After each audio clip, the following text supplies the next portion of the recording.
అందరికీ నమస్కారం. Welcome to Padma's organic garden.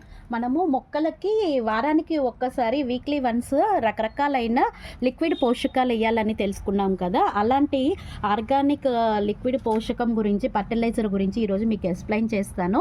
ఏమీ లేదండి, చూసారు కదా, ఇవి అరటి తొక్కలు ఇట్లా 3 days నేను నీళ్ళల్లో నానబెట్టి ఉంచాను. చూసారా ఎంత బాగా ఫర్టిలైజర్ అయినదో. ఇలా అయినాక వీటిని 1:10 ఈ తొక్కలను ఇట్లా స్ట్రెయిన్ పక్కకి తీసేసేసేయండి. 1:10 రేషియో. ఏదైనా పర్మెంటేషన్ అయింది అంటే కనుక 1:10 రేషియోలో నీళ్ళు తీసుకోండి. దీనివల్ల అరటి తొక్కల వల్ల మనకి ఎక్కువ ఫ్లవరింగ్ రావడానికి కావాల్సిన పొటాషియం అనేది వీటిల్లో ఉంటుందన్నమాట. చూసారా, ఈ విధంగా కలిపి చెట్టు మొదల్లో ఇలా పోసేయండి. దీనివల్ల ఎక్కువ మనము ఫ్లవరింగ్ కానీ ఫ్రూటింగ్ తీసుకునే ఛాన్స్ అనేది ఉంటుంది. Thank you.